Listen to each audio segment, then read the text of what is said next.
we don't talk about, we just think, okay, I feel sad, I feel heartbroken, push it away, just push it down, forget about it, go to work, don't speak about it. I'm not going to let this interfere with my life. And then guess what? It stays and it stays, and sometimes it stays for years and years and years and years and years on end because it's never been addressed.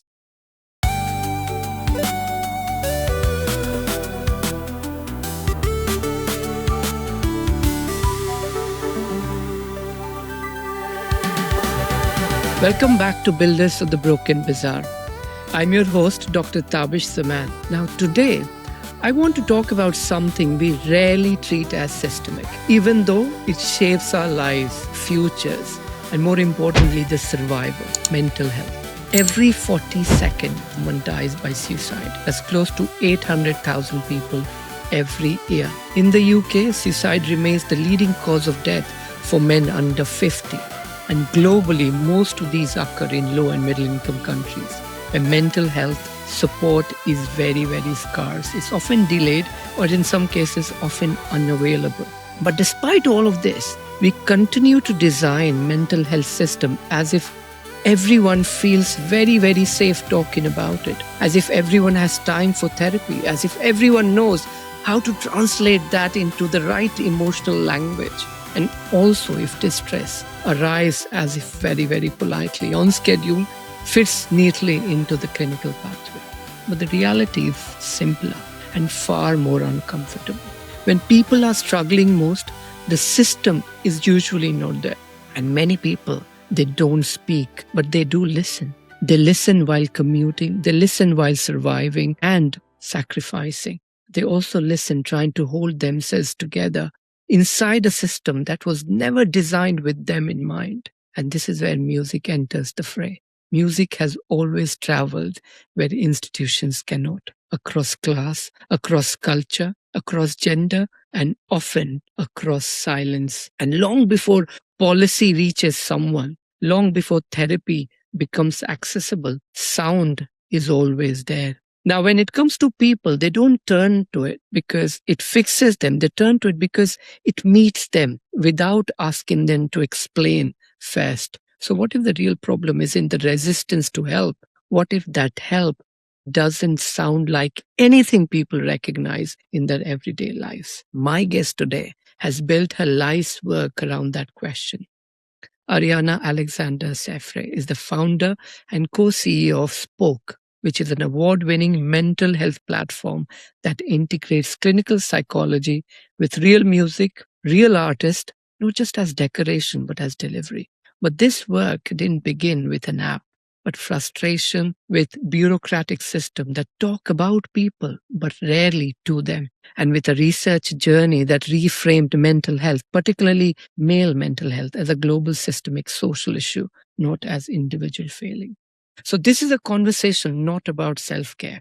It's not a conversation just about optimization. It's a conversation about culture as infrastructure, about who mental health is really designed for, and about what it takes to build care that people don't need to be trained, coached, or persuaded to access. Arianna, welcome to Builders of the Broken Bazaar. Thank you for having me. It's good to be here. So before we start talking about Spoke as a venture, I want to go back. I want to start much earlier, before innovation, before your entrepreneurial spirit. And I know you have candidly spoken about this. You've spoken about the male suicide, which is very close to the family, not as a headline, but as something which has stayed with you. So when you think back to that period now, what did it tell you about how people are expected to carry pain and how little that space is there for that pain to be held very, very safely? Yeah. So, and for those that don't know my journey, I've run two different startups. So my previous startup was in the wellness world. I used to do immersive live music wellness events and experiences. We did, festivals, lots of events in London and in New York. And I got to know the wellness world very, very deeply. And that's, and I would say the Western wellness world, where they have like meditation classes, expensive yoga classes, all of these things that genuinely are helpful for a lot of people and have proven to be, the industry has proven to be quite problematic as well in numerous ways that we can get onto later. I noticed that this world of wellness, it definitely does not include everyone. Culturally, socioeconomically, there is a culture that perpetuates certain ideas that, has been a very kind of older female, I guess, very, slightly wealthier person hobby, so to say. I was aware of this. And then in 2017, my younger brother sadly lost his best friend to suicide. And they were 15 years old at the time. And obviously that shouldn't have happened. That was a horrific thing to happen to the whole community, to their school. And then I noticed that after that happened, him and his friends, they refused the counselling, the therapy that the school offered them. I worked in this world where there were all these different tools that could help people manage their emotions, therapy, coaching, all of this stuff that, yes, can be really effective and is important, but it was so obviously inaccessibly culturally irrelevant to my brother and his friends. And, he would sit and just in his room, just listening to music. And I think that's really what sparked a realization that there is something deep. I knew there was something wrong, but this really brought it to the surface for me. And I then went on a bit of a research journey into mental health, yes, as a systemic social issue, but really looking at male mental health and all of the issues that stem from this epidemic do have a male mental health and actually a suicide epidemic. And there are reasons for that I can go into. There's lots of amazing reports out there that help you understand this. And then I went and did my master's at Cambridge, where I focused on, I was really looking at, I did 2 papers looking at male mental health as a global systemic social issue.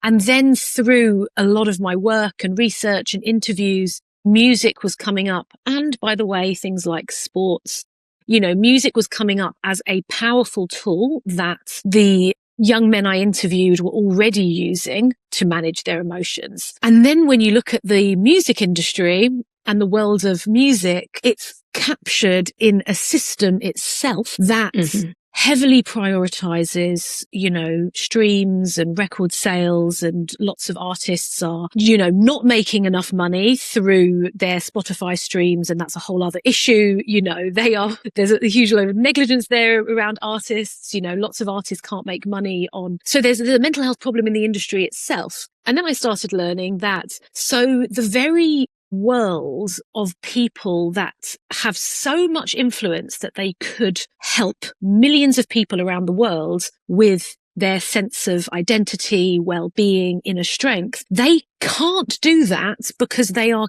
captured in a world or an industry that in a way doesn't allow them to. Their wings are clipped. So that's the issue that I've been focused on for the past 7-8 years. And Spoke, the company that I built, which has been around for 6 years now, Spoke was, I guess, one of the answers to that question. It's a company that delivers mental health care through music. We train artists to understand clinical mental health care tools like CBT, ACT, etc.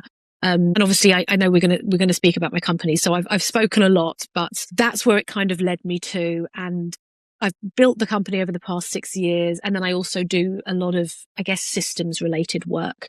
So I work with some think tanks. I sit on the board of a couple of charities. And really my role at the moment is to try and help more people. And I advocate for the better understanding of music and the role of artists in society, not just as entertainment, but as a form of healing, connection, and I guess systems change.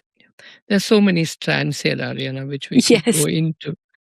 But I think you're clearly touching a lot of strings here in terms of, but when we look at entrepreneurship as a discipline, and again, I'm coming from an academia, we talk about the unmet needs of people. I mean, irrespective of the product or services which is going out there in the market, that unmet needs gets discussed quite a lot. But within the space you're operating, within the space you're working, again, clearly it shows how strategic and how structurally you have arrived where you have in terms of the work you do. In in this kind of space, in mental health, you talk about silence, which becomes that unmet need, if I may say so. When I say silence, I'm talking about, from what you see, the emotional silence, which is in a way a default expectation which is placed on men in society that claim to be more open. So what does that silence mean to you? And how does it make it impossible or difficult, I may say, both personally and collectively, in terms of addressing this huge, huge issue? Yeah, so I guess when you say silence, do you mean the, I guess, unwillingness or inability to discuss, how Yeah, they yeah. feel? It comes down to individuals and, their reluctance to open up, their reluctance to talk about things, which I suppose for me, it sits at the core of what we're talking about. Yeah, so I think this is a really fundamental question. And there's lots of research papers on this. The Samaritans did a big research paper on male suicide in 2018. And emotional literacy was a key finding, or a lack of emotional literacy. So when they looked at children, young boys are less likely to learn how to articulate emotion and how they feel. So even, for example, you might be feeling really overwhelmed and angry, and it's coming out in like bursts of frustration, but you might ask this person, how are you feeling? What's wrong? And they're like, I don't know. And they might not say anything, but the truth is they just don't know how they feel, because they've maybe never learned that, when you get a feeling of frustration or anger and you want to exert it, it might be because, you are feeling really isolated because your friends have just done something without you, or you are feeling abandoned or frustrated because, something's happening with your parents and your family dynamics. So the art and the skill of emotional literacy is, and I'm not saying that, young girls have this perfect emotional literacy, not at all. And in fact, the young female mental health and suicide rate is high as well and needs to be addressed. But when we're really talking about young men, it is significantly lower, and there is just less onus on understanding. For example, an emotion will come into your body and it starts in your body. So I might start by feeling sweating hands, my heart rate's increasing, and, knowing what I do about emotions and well-being, I'll be thinking, okay, I'm feeling anxious about something. What am I feeling anxious about? And then I look at my diary and then, or I maybe realize that I've forgotten to do something really important that I was meant to do. And I think, okay, I'm anxious because I haven't done that thing. And now this person is going to be annoyed with me. So now I'm feeling anxiety. So I've transferred the emotion into awareness, and now it's no longer just something moving around in my body. I can now turn that into a problem to be solved, which is a CBT technique. And now I can address it. I can send a message to this person. I can, maybe quickly do the task, so I've got it complete and then it's done. And then I see my heart rate is going down and I don't really have the physical effects as much. So that's just one example, but that's something that I had to learn this. I didn't learn it in school or even in my teenage years. I learned it throughout my 20s by becoming aware of things that were happening inside my body, what it might mean for me mentally, how it's connected to my emotions. And that emotional literacy is a skill. And it's a skill that a lot of children do not learn. And and I can't tell you how important it is. And maybe just to sort of add on to that, that usually emotional literacy is over 50% of the issue. So if someone doesn't know how they're feeling and they're getting these overwhelming sensations of sadness or anger or frustration, even just being able to articulate it, for example, I'm sad because my girlfriend wants to break up with me and she's not speaking to me at the moment and it's making me really angry and sad, and that's what's happening. Just being able to articulate and understand it is like over 50% of the problem. And that might bring the sensations down enough to not have forms of extreme behavior or, the things that might then cause someone to make decisions that they later regret.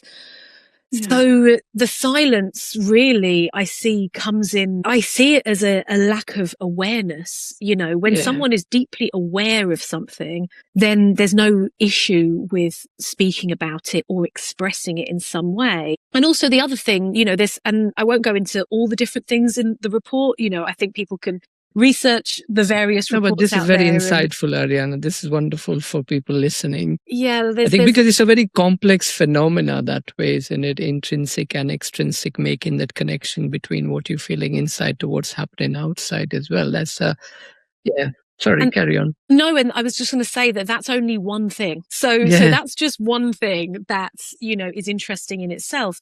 And there are so many other things. People are raised in different cultures, for example. Different cultures deal with emotions in slightly different ways. There are families that might, from very early on, sit around the dinner table and say, what's going on with you? How did things go at school? How are things at work? Anything that upset you today? Was there anything that made you happy today? Anything you're grateful for? And there are children that don't grow up with a sense of being able and comfortable speaking and sharing things with their family or with other people. So they might be less likely to do that as they grow up. And even, there's highly individualized cultures and there's kind of, I guess, collective cultures where, people are far more comfortable sort of, sharing and almost like having, I don't want to say the word, I say conflict, not in a negative way, but in a sense of, if I'm feeling a certain way, I'm more likely to confront you and say, Tabish, you've been rude to me today. Why did you do that? What was that about? And then you might say, oh, well, it was actually because this and that. And then we have a bit of a mild conflict dialogue and then we resolve it.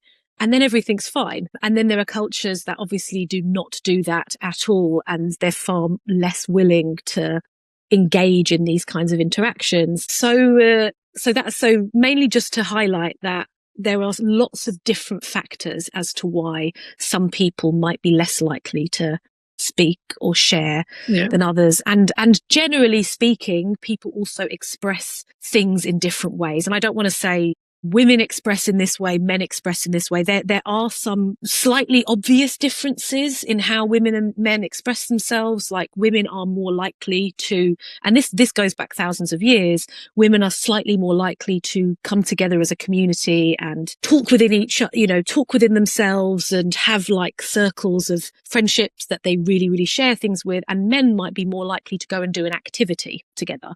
So they might be more likely to, and this definitely is not a hard and fast rule for everyone. I know lots of men who meet and talk, and I know lots of women who go out and play sports together and stuff. So I don't want to sound like I'm profiling genders. Men are slightly more likely to, maybe go out and do something together. And then the process of doing that thing might be helpful in releasing pent up emotions. So those are just a couple of examples.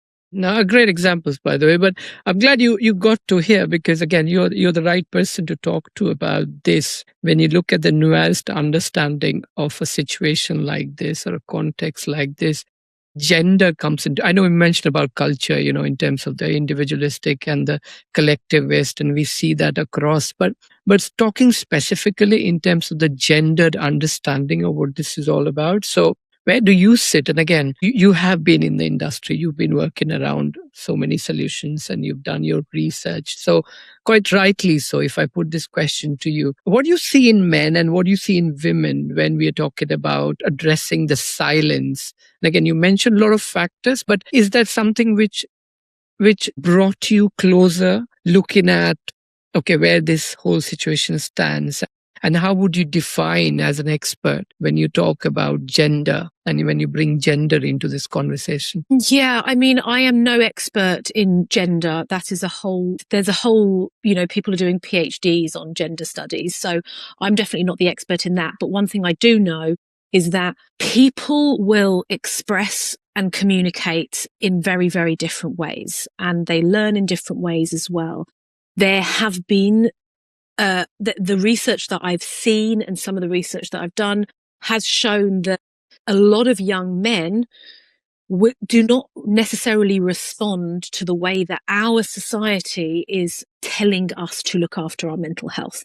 So this idea that, and firstly, I'll mention that therapy, very, very powerful, can be so helpful for people in the West. We are a highly individualized culture. That's the way we've been for a very long time. There's no, I'm not saying any, right or wrong with that in itself, but it means that the way that we can engage is so therapy works very well for people in the West because it is a individualized approach to care. There are other places that therapy is just not a proven model, full stop. So I just want to mention that.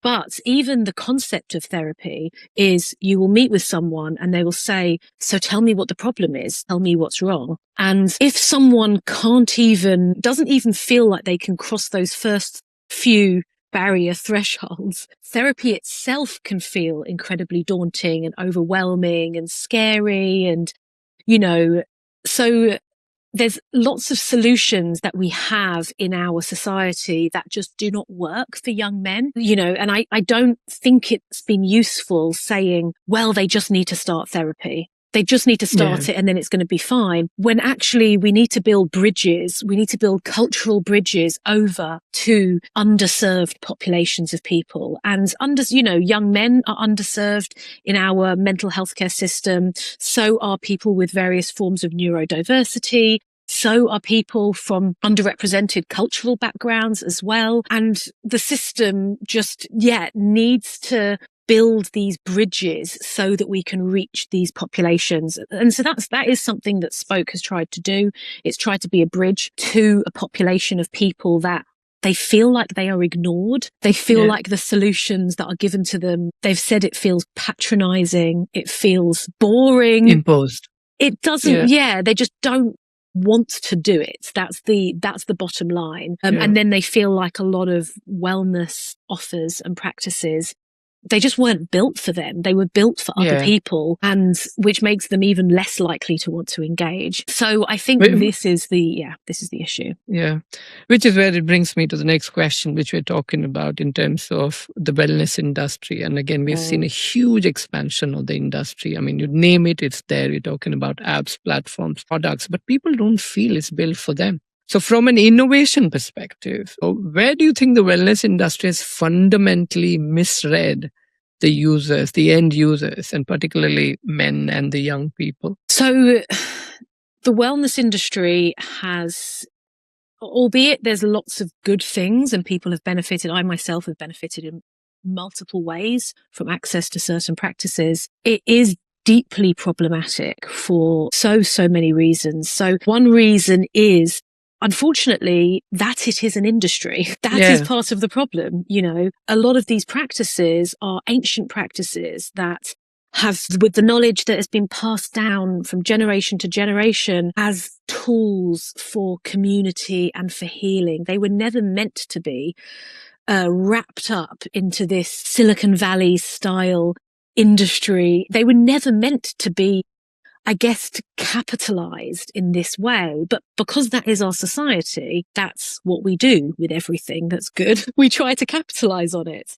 And through that process, since the mid-70s or so, when running and yoga started to become really popular in the West, it slowly turned into this elite thing where people are going to these lovely high-end yoga studios and drinking their matcha teas, and there's a big marketing campaigns around, and we can't deny marketing campaigns, billion-dollar marketing campaigns, that they affect culture. They do, because then we start to associate, okay, if I, this is sort of the lifestyle I'm buying into, so I better have these outfits and I better sort of look and feel and act in this way if I want to be in this culture or in this world. That's happened with wellness. It's happened with spirituality in the West as well. And a lot of these things are deeply problematic for the other reason that not only have we capitalized on ancient, and a lot of which are indigenous practices, that the indigenous communities who have been the sacred keepers of this wisdom for thousands of years have not benefited in any way from this work. Usually it's, Western entrepreneurs who go and spend time with these communities, realize how amazing it is, and then take it out and build a studio in New York or London. So I'm not going to speak any more on that, but that is what happens. Yeah, we sort of have ended up in a state where, sorry, there was one very important point that I wanted to mention. I've just completely forgotten it.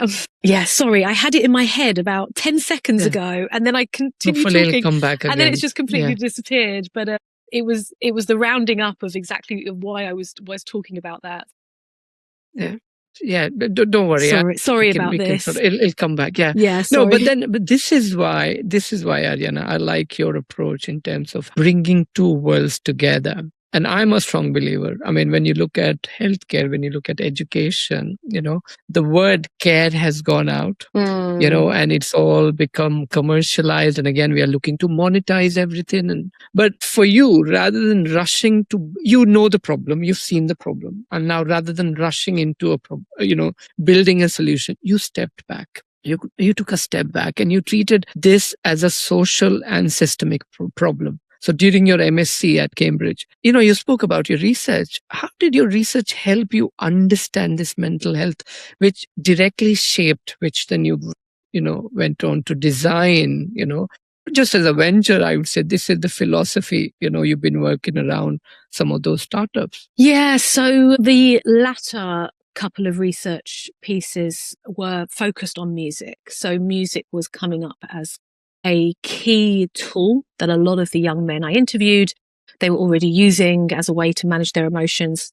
So I just began to fully focus on music. So one paper was all about the artist's role in shaping the emotion of their listeners. And there were a couple of interesting findings, which in a way, as with lots of research, it's kind of obvious, it's stuff that we probably already know, but we didn't necessarily need a research paper to tell us this, but there is a very direct correlation between the emotions of an artist and the emotions of their listeners. So for example, and I did this through interviewing people at artists' concerts, then looking at the artists' lyrics, what they talk about in their interviews, looking at things like comments under their YouTube videos, really trying to get a sense of, okay, the emotions that are being shared between the artists and the audience, their listeners, how does this correlate? And the correlation is really positive. And, that makes sense. Of course it is.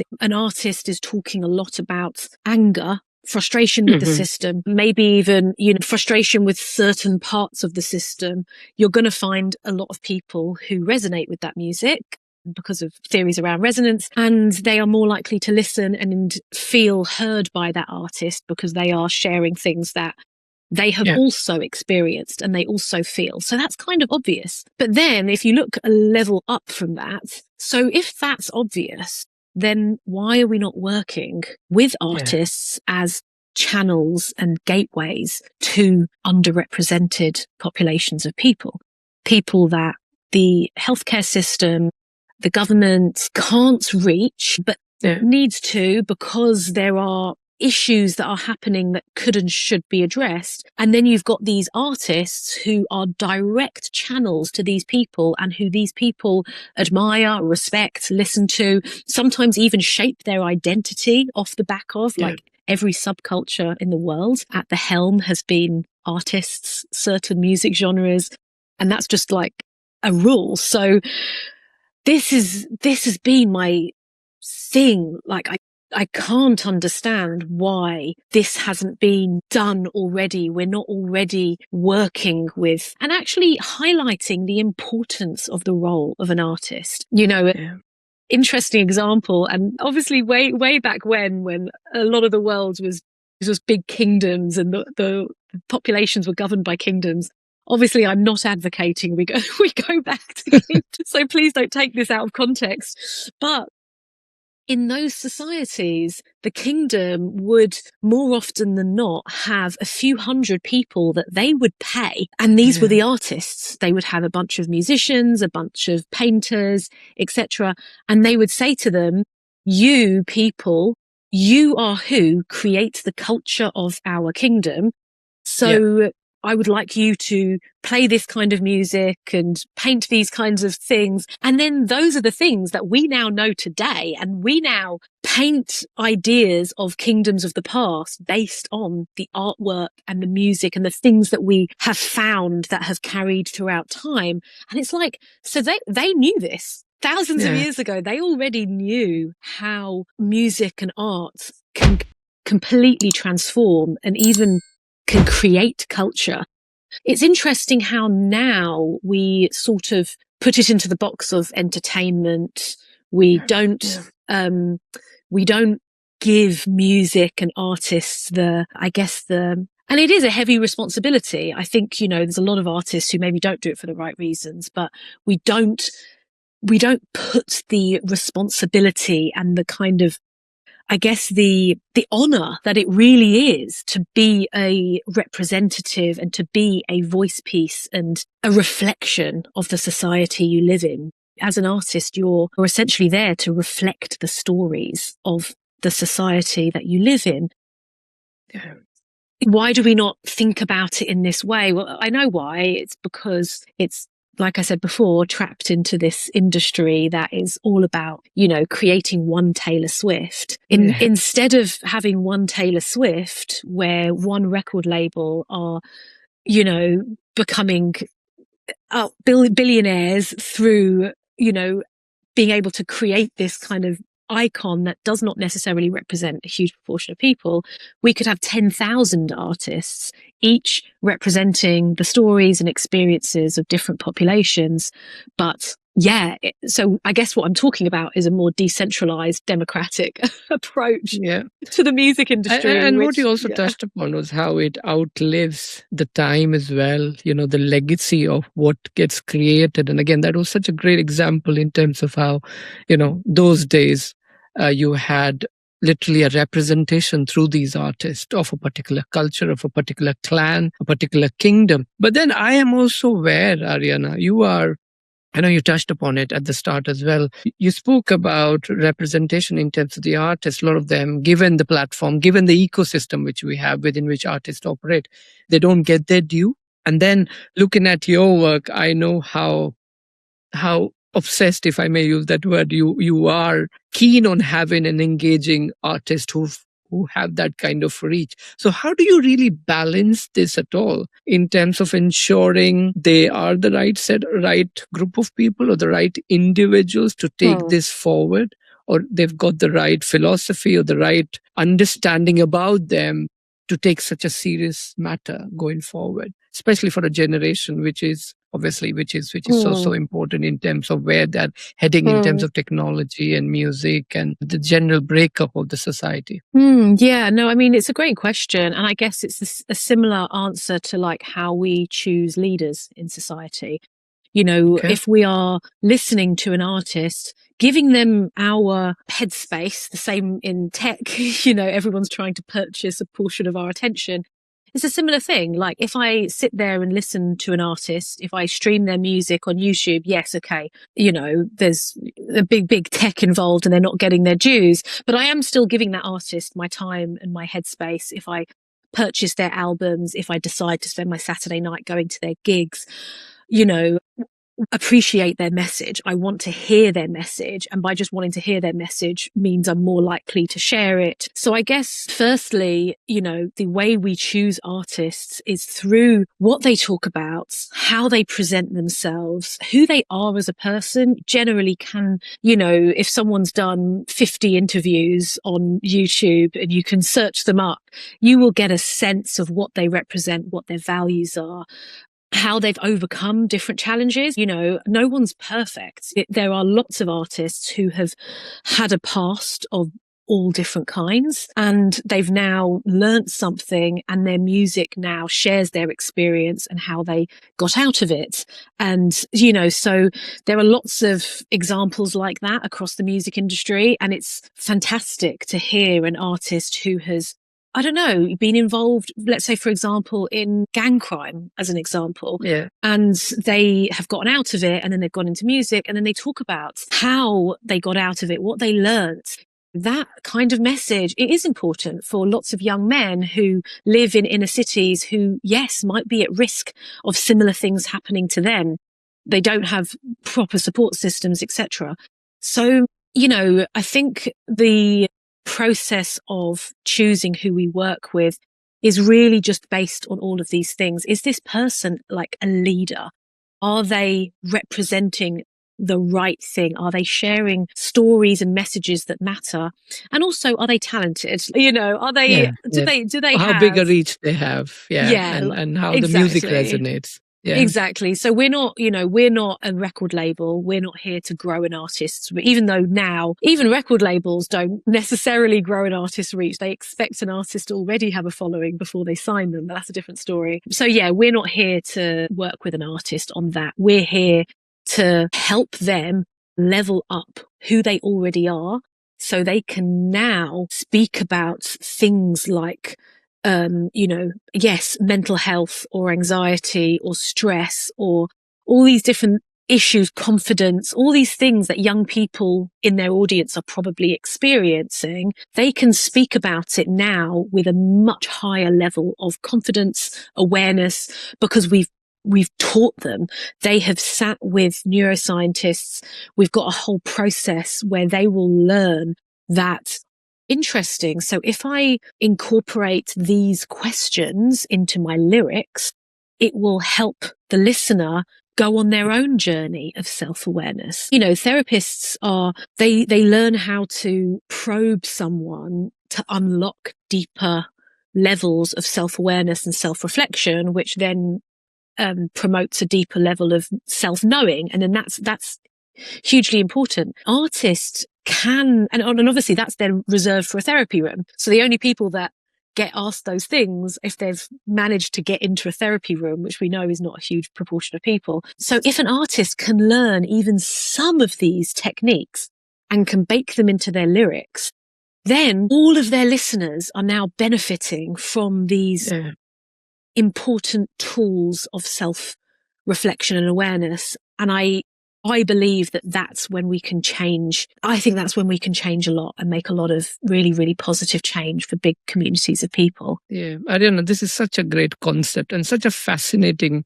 concept, looking into the psychology of it as well and bringing music together. It's such a powerful medium. Listening to you, I think one would almost mistake themselves into understanding you're talking about a kind of health innovation which is focusing so much of individual behavior change. But then again, listening to you further, one would understand it's not about fixing individuals or understanding the psyche behind it. It's also about the ecosystem, what systems are producing, looking at some of the issues which are coming out when it comes to distress in the first place. Am I correct in understanding that? Absolutely. Yeah. I mean, it is all interconnected anyway. And to say that it isn't would be misleading. So it absolutely is about both of those things. So again, from a design and innovation perspective, and if we be a bit more objective about what we're talking, what do you think compared to music, the traditional mental health tools which are already there, which have been there, and again,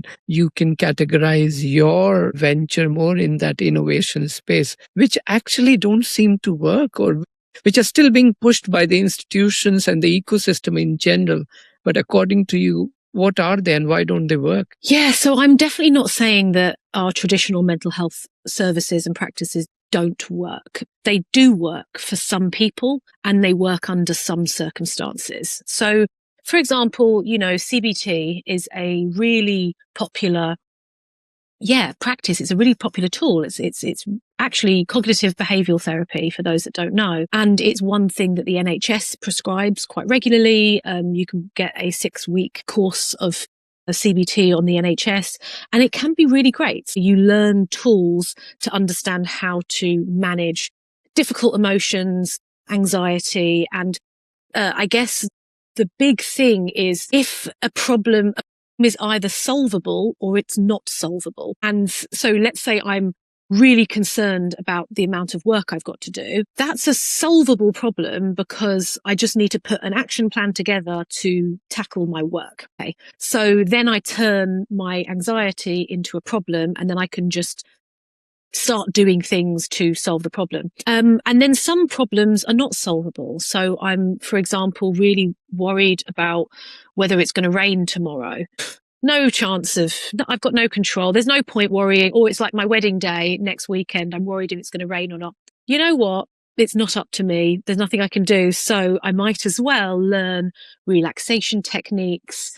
All of these, then I kind of go into these other tools that allow me to relax and let go of that worry. So that's logical. It makes sense. And that's great. And with therapy as well, talking to someone, it is really, really powerful, and it can lead to deeper levels of self-awareness. So that's all great. I think that the issue that we have a lot of the time is that, firstly, I've said this before, these things don't necessarily feel resonant to some people. And they're quite sometimes very intellectual tools. So they really sit in the head. But what I mean by that is a lot of the work in mental health care is about really analyzing things and using your brain and thinking things through, processing stuff. And then you have these embodied forms of mental health care, which is about looking at a more holistic approach on, where emotions sit in the body, for example. Maybe there are ways that you can move emotion out of the body. Maybe you can, practice with art or expression or stuff that isn't traditional mental health care, but it allows me to express myself in a way that I can't through words, but I can through sitting and painting a picture, or I can through song or voice, or by movement, by doing some sort of, movement that feels like the way cats will shake when they get stressed. Every animal on earth, when it gets stressed, it will have something physically that it does to get rid of the stress. And in our society, most of us, we get stressed and then we sit there, and most of the time we maybe don't talk about it because it feels like we can't, it's a bit too much effort to talk about. And then we sort of get on with other things, and then we forget about it, and then it's still there, and then we get insomnia and then we wonder why we can't sleep. But it's all these stresses they're sitting there in our body, and we haven't moved them out of us. So that kind of stuff, like moving the stress or the emotions out of our body, that's not traditional mental health care. These are embodied, natural, holistic approaches to our overall well-being, but they directly affect our mental health.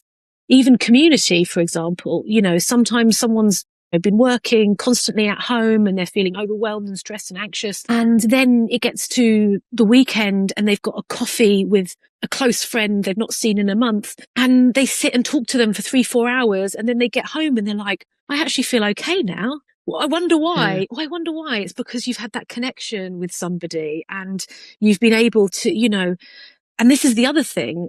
Traditional forms of mental health care, they don't, because they're highly individualized, they don't focus on the importance of connection and community, and this a collective approach to looking after ourselves. So I really believe that the failings in mental health care, the traditional mental health care that we tend to use within our system, yes, they can be beneficial sometimes and in some cases. Let's say, for example, I'm dealing with, really deep clinical forms of depression, or let's say I'm focusing on maybe I've got PTSD, maybe I'm dealing with like grief in a very, very extreme way. There are things that the systems approach will be very beneficial for. But for most of us, most of the time, being burnt out, being overwhelmed, being stressed, feeling anxious, not being able to sleep, having low self-esteem, these kinds of things, which are some of the most common reasons that we don't feel good, a lot of that can be solved with being in community with people that we genuinely love and who genuinely love us back. Doing things that feel good for our body, moving, expressing ourselves, going on an adventure, not having the same routine every single day. Instead, taking a different route to work, going and exploring a place you haven't explored before in your city or in the next city. And then the list just goes on and on and on and on and on. So this is the issue, basically. And I guess with spoken, with music, music is a perfect tool for emotional metabolization. Music has that amazing power to allow us to feel our emotions deeply. I'll give you a perfect example. Remember the last time you felt heartbroken, okay? Everyone's felt heartbroken in their life at some point. And when you're heartbroken, it's a really good example because you kind of go through an arc where at the beginning of feeling heartbroken, someone might say to you, come on, let's go and dance. Let's go and do something positive. Do this. And you're crying. All you want to listen to is sad music. You want to feel listening to that sad music that makes you cry more. People might think, well, why would you do that when you're already heartbroken? You're already sad. And it's because your emotions, you need to experience something that meets you emotionally where you already are, because then that resonance that's why, if you're feeling depressed or sad, you need someone to come and sit with you and not say, come on, let's go to a party. You need them to sit with you and just allow you to be sad, maybe be sad with you. And then that allows you to metabolize the sadness. And then after a few days of this, you'll slowly come out of it. And then maybe you're ready to go to a party. You're ready to forget about it a little bit, lift yourself a little bit. But you could only do that because you've allowed your body to metabolize the heartbreak and the sadness. That's such an important part of healing that once again, we don't talk about, we just think, okay, I feel sad. I feel heartbroken. Push it away. Just push it down, forget about it, go to work, don't speak about it. I'm not going to let this interfere with my life. And then guess what? It stays and it stays and it stays. And sometimes it stays for years and years and years and years and years on end because it's never been addressed. And sometimes it even causes chronic illnesses. It causes things, people get eczema from chronic stress. And so anyway, I've spoken a lot about that, but I hope you get the point. I think that gave me the answer what I was about to ask in terms of that clearly tells me why you don't use anonymous voices, why you don't use the generalization around the wellness language as part of spoke, which again explains why you work with real artists. So can we have some names at all, if possible, in terms of how you work? Some of those names which have actually made a difference working with you and impact on the ground with people. Yeah. So do you mean names of our artists or? Yes, if that's all right for the audience. Gosh, of course. We've worked with so many amazing artists. So our lead artist, who's also part of the founding team, his name's Alex, but his artist name is Lemzi. So you can look him up, Lenzi. He has been, I guess, a huge part of Spoke. He essentially is Spoke as well. And maybe, 60 to 70% of the voice on the app is his voice. So, and he's been featured by Apple, lots of other, we won 4 App of the Day awards, and he is regularly interviewed as kind of an artist tackling mental health. We recently did a few workshops in Waltham Forest. So it's a borough of London. And we did various workshops on mental health for young Black boys and men. And it was all about music-led mental health workshops. And so these did really, really, really well. And we are going to be continuing all of that work next year. We also work with artists like Sharifa Energy. She's an incredible voice, not just in terms of how her contribution to Spoke, but she also is a fierce advocate for social change. Her poetry and her work is all about fighting systemic injustice. She did a lot of work with the Grenfell Tower Justice Campaign. She is a long-time Palestine liberation advocate as well. And she does so many workshops with young people over, understanding systemic issues around racism, around how, if you are from a community who is not able to access care, how can you deal with this within your own community? And she works with schools. So those are just 2 examples. And obviously I could just continue going on and on. But thank you for that. Yes, they're very, very useful for us and our audience. But when you work with such artists, the notion of cultural legitimacy, does that come into play? Obviously, given the care you've taken into thinking about this concept and putting it all in place, I'm sure this would be a massive on your chart when you are redesigning or developing your concept. How do you take that into consideration, and how can startup actually understand that variation in cultural legitimacy when we talk about building something which people are supposed to trust Yeah. with their inner self? Yeah, of course. So I guess the cultural resonance between a product, piece of music, whatever it is, in my view, it's the most important thing. The culture that I associate myself with, that is not just, it's not just this is what I like. That's my identity. That's my value system. That's the kind of community that I want to be associated with. It's absolutely everything, really. So that's why representation within like healthcare, for example, matters.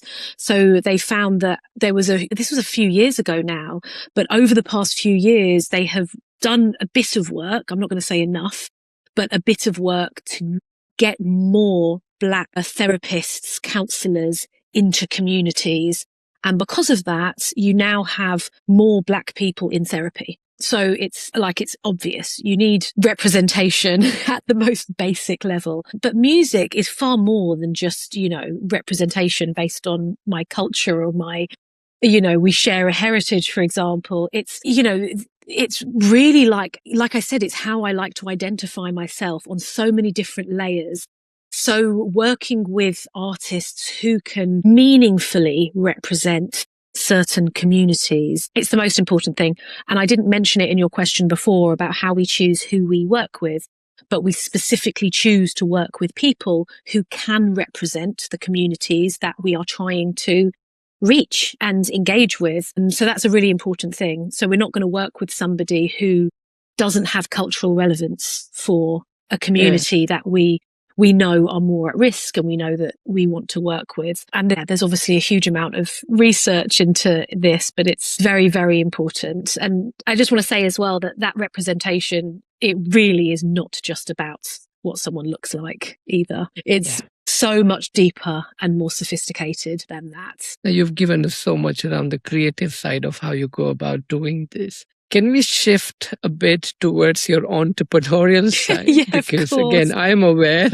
having met you in person and, seen you in places in terms of what you do, you've been very open about the corporate culture, the bureaucratic corporate culture, in terms of your discomfort about the extractive view of what this is. And this is what this podcast is about as well. So the question to you is very straightforward. As an entrepreneur who owns multiple hats, how do you build something which is financially viable without turning it into some sort of an extractive product or services where you're under pressure from your investors, from people around you to scale up and, move on to the next level? So where does Arianna stand on that? Yeah, so I think there's a few things to this. I think firstly, founders need to be very careful who they're taking money from. Really important, because there are lots of good investors who care about society, they care about your mission, and they want to see you achieve your mission and they want to support you to do that. So I'm not,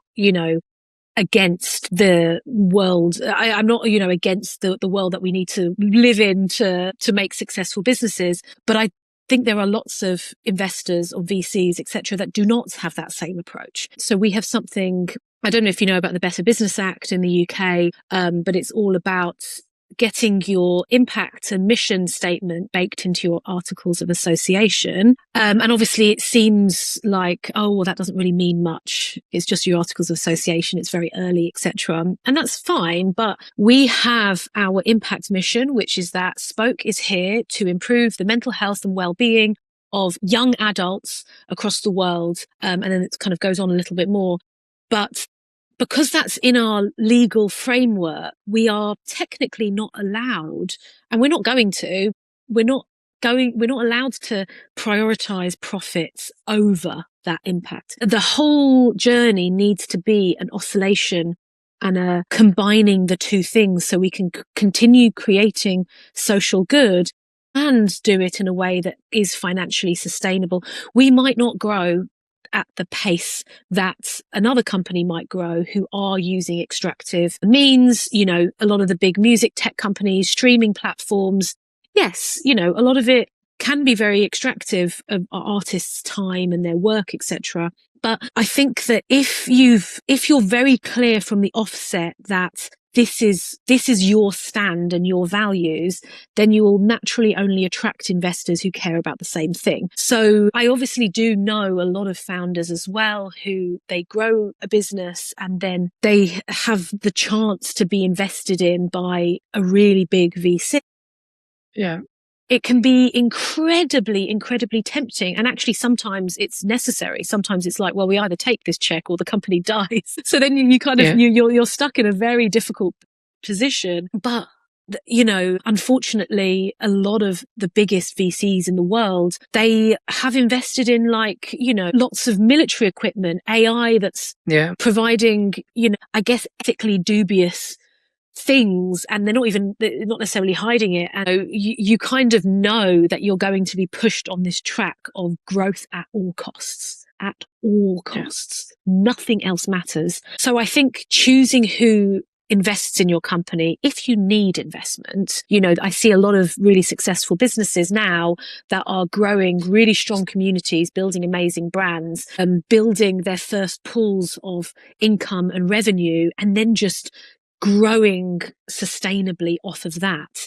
I mean, I think that's absolutely incredible, but it's not quite the Silicon Valley tech startup dream that lots of people out there I know have. So I guess my stance and theory on this is just, it's so important to take investment from people that are values aligned. And if there are a couple of things that are very, very important, so for me, the absolute red line is, frankly, the Israel-Palestine issue. That is, for me, the absolute red line. If investors are actively investing in Israeli technology that's supporting their military, there is no way on earth I would take their money, because that would be, you know, if I know that they are investing in, or they have supported, you know, really painfully extractive products, and, you know, there's so many different examples I can give, so I won't give any more examples, but that's where I see a lot of founders not thinking enough about, and I really wish they would, but it still just doesn't seem to be a priority. And the reason I asked you this question was because obviously you are seeing it within and is it possible, that's the question, is it possible in the current environment where everything is so interlinked, and for you and me, and again, so many of us in the community, what we are seeing, how Palestine is a window to so many of these issues in terms of the investment, in terms of scaling, in terms of the growth. A lot of big organizations are doing it, and they seem to be setting the way, and that seems to be the trend. So we are at a very critical juncture where the startups, where the new organizations, where the entrepreneurs, the innovators, the creators, they've got to look at it differently. So what does growth actually mean for them? So again, I'm sure people would be inspired to listen to you, what you have to say when you have to resist the growth narrative, which doesn't sit right with you. And operationally, what were the impacts internally you had to absorb because you had to say no to certain things? This doesn't sit right with you. So again, it'd be lovely to have some of those for the audience if you've got anything. Yeah, I mean, I'm not sure exactly what I can share around that question specifically, but I guess maybe you're asking, you know, how do you balance the narrative of success, or what we think of as success, with having to make decisions that will technically hinder your growth. I think this is the main crux of the issue. Most founders who are building, especially businesses and startups that are creating change, they are having huge amounts of influence. This is the difficult decision. And I say it's difficult because people will think of it as difficult, but it shouldn't be difficult. You're creating that in a way that makes sure it doesn't go on through the partners and the people and the investors and whatever you work with, making sure that you are not benefiting from that system that is causing some of the worst destruction of humanity on earth. To me, that's not even up for discussion. It's not even up for discussion. That's a moral red line. I'm an optimist. So I genuinely believe that the people that are saying, oh, but I've got no other way to grow my company, or but I can't not work with that partner because they will really help me with these key contacts, and oh, my business just wouldn't do as well. I really like to and want to believe that those people just don't understand that their relationships within those systems is contributing to the level of harm that it actually is. And I believe that if they did really understand how destructive the system is that they are, in relationship with, they would decide not to. So that's just my belief, and it might be completely wrong. Actually, there might be lots of people who just don't. They know. Yeah, I think people would love to listen to what you have to say, Arianna, in terms of that, because it's so important. These are the foundations in terms of how you go about making those decisions. But again, sticking to your ideas around, again, the work you're doing in the space you're doing and the community you serve in and the market you have. So we have been talking a lot about when the mental health system fails or it doesn't reach people. What about places where it's not a design flaw? It's the daily reality. And again, we have arrived at that. I'm glad you mentioned Palestine. We're talking about Congo, Sudan, where, people are living with this prolonged trauma. Again, displacement. I work a lot with refugee entrepreneurs, and the grief, the collapse of what you call the basic infrastructure around them. So how do you even begin to talk about mental health support in places, where there's no formality or it's been completely destroyed? So what would be your take on that? Yeah, so this is a key question. I've spent the last 2 years, trying to do different work and helping with mental health workers for Palestine. There's different organizations in Gaza we've been trying to help and support. And ultimately, when you're living through extreme levels of trauma, yes, of course, sitting there, therapy actually is very helpful. There's an amazing organization called Hakini who have been providing therapy for people in Gaza, and it's amazing. And I know that they are still in need of a lot of support and help. So I'd very much love for people to look them up. But, and also when you're living with the trauma of having come out of a zone like that, you've managed to, for example, you're living in Sudan at the moment and you're under constant threat of, the death and famine and everything else. It's really difficult and impossible to then think about, okay, well, how am I going to feel more positive and happy? Or how am I going to, when, it's based on pure survival. And in that setting, there is, really it's about focusing on, okay, so what is going to make survival the most, how is survival going to be the most available? And then how are we going to help you to feel that you can survive in this circumstance, because there might just not be a way out right now. The only thing that I have seen help is a sense of hope, and it's a sense of connection and knowing that somebody is listening, someone cares, someone, wants to help hear what they're going through. And it can be very understandable if you're living in a situation like that. Even, from a most extreme example, someone who has been living in Gaza this whole time, all the way to, people living in our system, but being deeply aware of the systemic inequalities. And the overall, it can feel incredibly hopeless to think that we are moving towards, I don't know, Yanis, sorry, I get his name wrong all the time, but the author of Techno-Feudalism, talking about, we're basically living in this world where big tech just absolutely controls every single part of our thoughts and lives. And all of this, it can feel incredibly hopeless in a way, because it's like, well, how on earth am I meant to overcome a system that only wants to destroy us, And so there's the more extreme version and the slightly less extreme, which is where we are in our society today. And the only thing we can do is use our imagination to come up with hopeful approaches to new ways of operating and new foundations and systems that we want to live within, and then share them with each other. Be in community with like-minded people. Talk about, okay, well, what could this look like if this wasn't here? What could this look like in 5 years' time or even in 10 years' time? Because things have changed so much in the past 3 years, 2 years, and they're only changing faster and faster. Things are going to change, at the same, if not more rapid pace over the next 5 to 10 years. So we quite honestly have no idea what the world will look like in 10 years' time. We have no idea. And I think the issue with our society is we like to know, we like to have an idea. Yeah. So, but because we can't imagine it, and because we need to know, so then we're left with, well, the future's going to be awful. Because based on the information, we're very scientific, logical people. Based on the information I have, things are bad. So things are just going to be bad and get worse. But that's the thing that I want to challenge. And really, that's where I think we have an opportunity to sow some seeds. They might not take any shape for 2-3 years. Nothing might happen for 2-3 years. But when communities come together and they share ideas, strategies, they imagine more positive futures.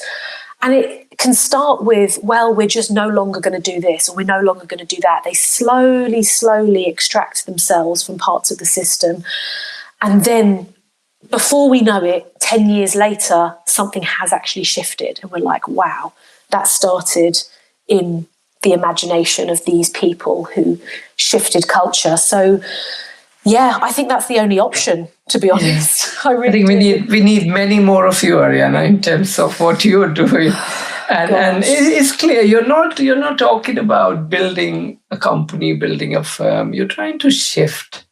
You're trying to change how this is all understood, irrespective where we are. And again, there are a couple of things which I want to talk about before I go into the final section of where I'm going to switch things up. But you mentioned about how you're building. Of course, your approach is very clear. Your understanding of the problem is very clear. There's a lot of clarity around the solution you're trying to build and how you're going about it. But then you speak about the team, which you're very proud of, the team you've built. And you've also spoken about, the leadership as well, leadership and the change which you're trying to make. So let me ask you this final question before we move on to the final part of the discussion. So what kind of people you are working with at the moment, and how difficult or easy it is to build that mission-driven innovation, which clearly you have a strong grasp of in terms of what the problem is, what the solution is, and what actually happens when those values are not aligned? How do you react to that as a leader, as an entrepreneur? Yeah, I mean, it's a good question. There's been multiple instances where we've found out that our values aren't quite aligned, and I am quite an open person, so I will usually have a conversation with someone and ask them, flat out whether we align on certain topics or certain visions, for example. I guess it's and then it's just about making very, very informed decisions from the offset. So a lot of people will not maybe talk about the values of their organization to too much of an extent because they're worried that some people then won't want to work with them. And I think the complete opposite. I think it's important to be very true to your values, because then you're likely to attract and work with people who are very values aligned, and then you will grow it. Then the people who have those values, that is what will grow in success, because the values that grow are the things that people talk about the most, and the things that are not hidden under the surface.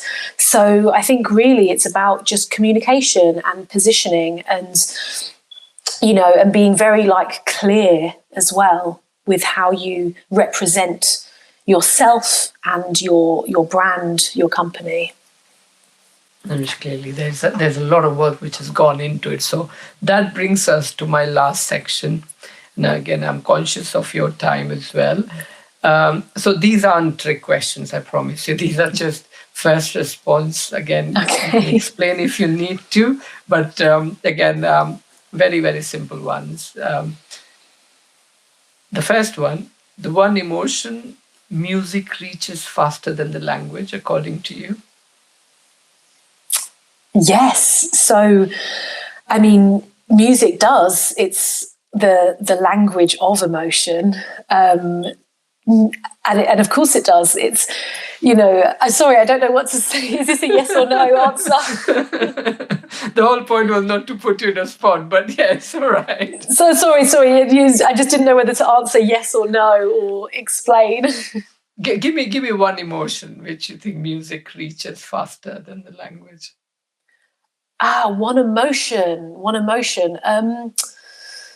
I guess probably. I would say hope. Hope is something that, Okay. Again, one thing most mental health systems still get wrong. I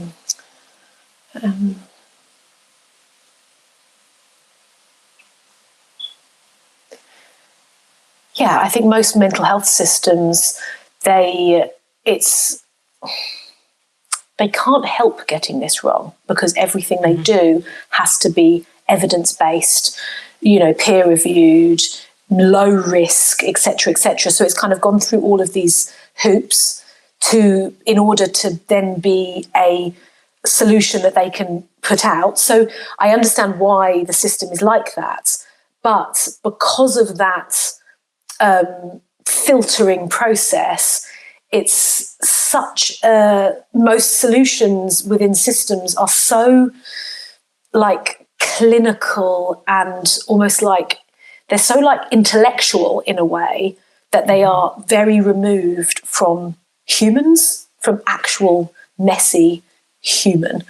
And I think this is the issue that we've got within mental health systems, that they work so hard because they have to. This is the problem. They work so hard to be low risk so that there's no risk of this potentially harming someone, which, yes, of course, that needs to be the case. But it then goes so far that it's detached from, what's actually going to really help us heal on a truly human level. Because the nature is actually wild. Nature is wild. It's got everything. The most powerful parts of nature and being human are, we've got beautiful landscapes and amazing scenery.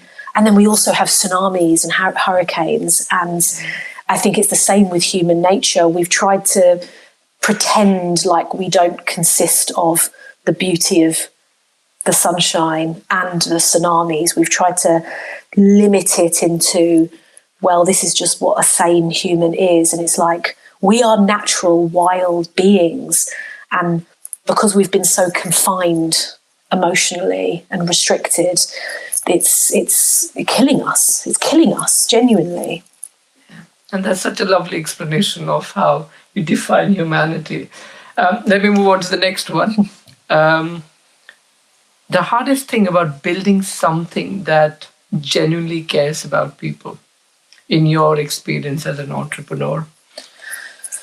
Yeah, I guess, it is difficult to build something and try and grow it and compete with the algorithms, the different systems that we need to use in order to create growth and awareness.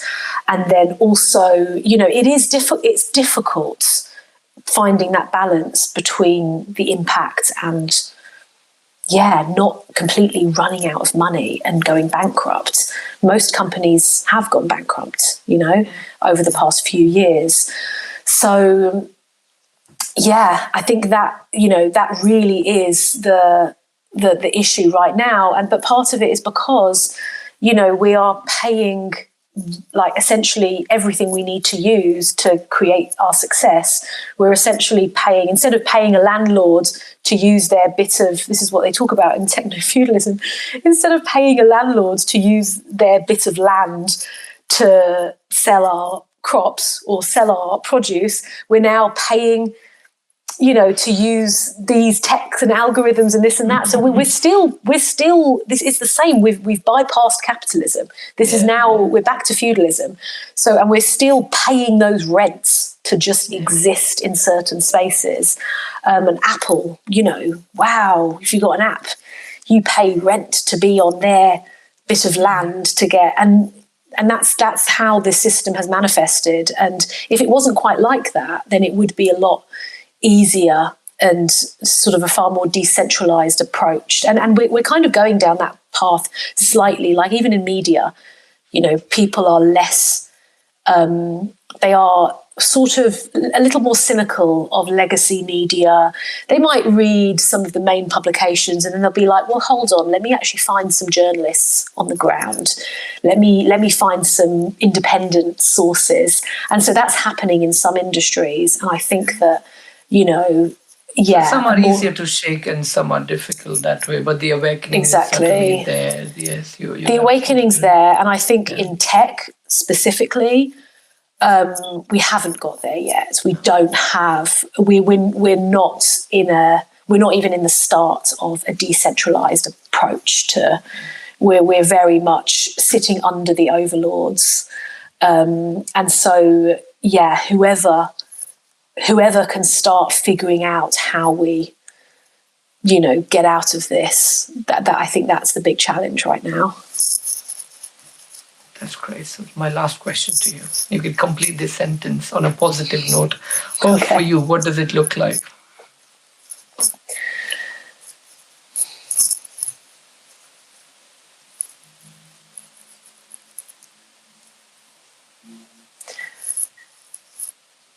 Yeah, I mean, hope looks like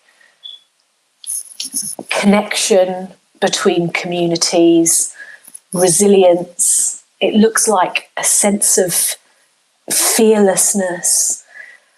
What I see in our society in the UK over the last couple of years, I haven't seen a sense of hope. I've seen a sense of people being scared, fearful. They don't want to. They don't want to speak up against injustice. They don't want to lose their jobs. They are, people are cowering. They don't want to say that is the opposite of hope. And then I see liberation movements around the world who are fighting for the freedom of their people. And they're doing so at massive, massive, massive sacrifices to themselves and their families and their communities, because they genuinely know that if they keep on fighting, they will be able to win that freedom. Every freedom movement that's ever won in history has started off with a group of people who have fought and sacrificed, and then society has benefited from that. And now we're like, in the UK, it's like, oh, well, now, women can vote. Oh, well, guess what? They couldn't at the start of the 1900s. And then you had this group of women who were called terrorists, who were died of hunger strikes, all of these different things. And people thought they were just, people called them crazy, society hated them. And guess what? Now women can vote. Do we think that came easy? Of course not. Yeah. And that's just one example. So I think hope looks like that so kind glad of. You mentioned that, and it's so important to understand that in terms of the advocacy as well, talking about people, if you've got the platform and the privilege. So, Arianna, I would say thank you, not just for the work you do, but for the honesty. You've been very, very transparent. And I'll tell my audience, this wasn't a conversation about fixing people. It's just about questioning the conditions which you and me have normalized, the system we've accepted, and the voices we've decided to count. So those listening, just don't ask how we support mental health. Ask how many are left to rely on culture and informal care in the first place, and what failures of policy and power has made that necessary. So if you're listening to this, If you're struggling, you don't have to carry that alone. Support exists. Reaching out is not a failure, it's part of staying human. And up until next time, please keep questioning, keep listening, and keep building in the broken bazaar.